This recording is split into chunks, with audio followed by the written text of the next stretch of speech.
Hello students, hope all you are well. As you know, this time is going in this one kind of disease. So, in this circumstances, the education is quite impossible to from the school. Now, the online provision is going over there. In this situation, I want to say take attention towards your videos, whatever is made by the teachers, and I am going to explain one of the chapter today. Go through it. Students, we are having some points of discussion. Introduction, pre-colonial education, colonial education, Wood's dispatch, traditional versus modern education system, national education, and recapitulation. As we know, education is the prime factor to be a civilized people. Without education, we cannot evaluate our talent, custom, culture, and social well being. For this, Lord Macaulay quoted, "We must do our best to form a class who may be interpreters between us and the millions whom we govern, a class of persons Indian in blood and color, but English in taste, in opinion, in moral, and in intellect." He was the law member of Governor General's Council in 1833. Thus, the kind of education that the British introduced in India was more in the interest of the British than really for the benefit of the Indians. Now, I will focus on the pre colonial schools. Before the arrival of British in India, the education was normally conducted by religious functionaries. Pathshalas and tolls were run by the Pandits. These institutions gave the education to those scholars belong to the Hindu religion. The medium of instruction was Sanskrit. Such institutions used to run either under tree or in temples or in the teacher's house. There was no fixed fee for the students to pay, and the entire community supported the teachers or paid their fee. Whereas the maktabs and madrasas were run for the Muslim students, the language of instruction was usually Persian or Arabic. The instruction began with the child writing the letters of the alphabet in sand. When his fingers were well trained, he used to begin writing on a wooden slate or a slate which was made from cloth stiffened with rice water and covered with charcoal and several gums. During pre-colonial period, girls were not allowed to access education. Students, priorly English East India Company did not take any interest in the education of Indians for first 60 years after arrival. Later they felt the need of education because that time most of the Indians did not aware of the Western culture, customs, science and literature. They focused on learning about rich Indian literature, Sanskrit and Persian. The deputed officers were prompted by a desire to know the customs and habits of the people they were increasingly coming into contact with. They discovered a close similarity between Sanskrit and the other European languages and rich literary output of ancient India.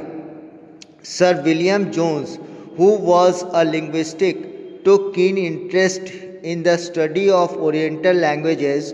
He studied Sanskrit language grammar and poetry, and Indian text on law, philosophy, religion, etc. On the other hand, Warren Hastings established the Calcutta Madrasa in 1781 and William Jones set up the Asiatic Society of India in 1784 in Calcutta. In 1791, Jonathan Duncan set up a college at Banaras to study Sanskrit text. In 1792, the Delhi Anglo-Indian College was set up in Delhi. The company passed Charter Act 1813 and had some provisions. British Parliament allowed licensed Christian missionaries to come to India to introduce useful knowledge and religious and moral improvements. This act had the provision to set aside a sum of rupees 1 lakh from the Indian revenues for the revival and improvement of literature and encouragement of learned natives, and for the introduction and promotion of the knowledge of science. As we know, the Orientalists advocated to learn Indian languages and culture and thus better understand the customs and practice of local people and the good rulers. The Anglicist group denied the view of the Orientalists and argued the Indians are uncivilized and that Britain was on a civilizing and moral mission in India. They argued that it was the duty of the British to bring governance in India through various means. They strongly supported the use of English as the medium of instruction. Soon many British officials began to criticize the Orientalist vision of education. There began a heated debate on the utility of Orientalist and Anglicist vision. The Orientalist group led the H. Wilson wanted the promotion of traditional Indian learning and the propagation of a bit of Western science using the vernacular languages. The group Anglicist, led by Macaulay, did not like this vision. According to them, the knowledge of East was full of errors and unscientific thoughts.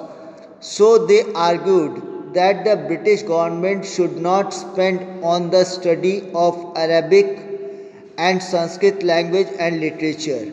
They believed that India was an uncivilized country and needed to be civilized.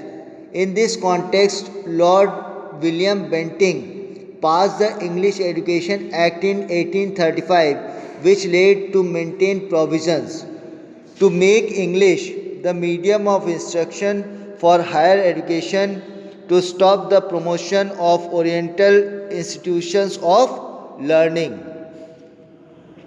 Students, Wood's Dispatch led the new horizons in the English education. This was a long note on education in India prepared by Sir Charles Wood in 1854. The Wood's Dispatch highlighted two practical benefits of promoting education in India as per the economic benefits and attain higher levels of morality and become more honest and trustworthy to the British. This note made some recommendations for the benefit of English East India Company. The dispatch drew special attention of the government to importance of placing the means of acquiring useful and practical knowledge within reach of the great mass of the people. It declared the medium of instruction for higher education would be English. It proposed to set up vernacular schools in villages at the lowest stage. It proposed the formation of a department of public instructions under the charge of a director in each province. It mentioned the need for vocational training and setting up of technical training institute, including teachers training institutes. Students, here we have some comparison between traditional and modern education system. A traditional school did not have any of the features like present day's school. There were no classrooms, textbooks and other infrastructures which are found now. The traditional schools were based on the requirements of the local people and run by them. But in modern education system, the proper syllabus for the classes are categorized for the sake to deliver better education. The traditional school was very affordable to all people as there was not any concept of fee structure. But the modern education is somehow expensive. Learning was in local languages and traditional knowledge was imparted, whereas in the modern system, local languages are introduced as third language, which are kept in optional, and the traditional knowledge are to be delivered on demand. So, the English education brought the Indians into contact with rational and scientific ideas and with the developments in science and technology. Indians became familiar with the writings of great thinkers which inspired the Indian national movement. In this scenario, the national education got its new horizon. Students, now we have to go through the national education in India. This was started in early 19th century when Raja Ram Mohan Roy, Ishwar Chandra Vidyasagar, Dayanand Saraswati proclaimed the necessity of education in India. They urged the British to open more school colleges and universities and spend more money on education because at that time India was at vulnerable category in education. Later, Rabindranath Tagore and Mahatma Gandhi argued in favor of education but against the policy of British. Rabindranath Tagore advocated education should be taken in the lap of nature where they could explore his or her thoughts. He also felt that students had to be kept away from all the luxuries of European life. He was also against the strict rules of the schools.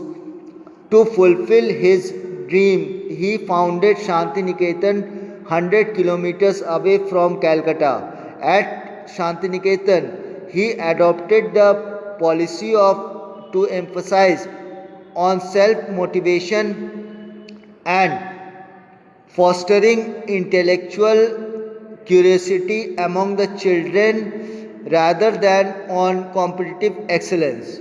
Whereas Gandhiji saw the education as Nai Talim, he said education meant all round development in children and men and women, not just the ability to read and write. The Nai Talim was the basic education program that would blend all kinds of skills and cover the education of an individual from the time of conception to the moment of death. They also argued in the favor of vulnerable languages which could easily be understood by the masses. Now we have the recapitulation. From the middle of the 19th century, colonial administration began to directly intervene in the education of India. The focus was on Western education with English as the medium of instruction. Later on, there was some focus on vernacular languages as the medium of education, but the curricula remained Western. This system of education replaced the traditional system of education in India, which has based on local needs of the local and the local methods.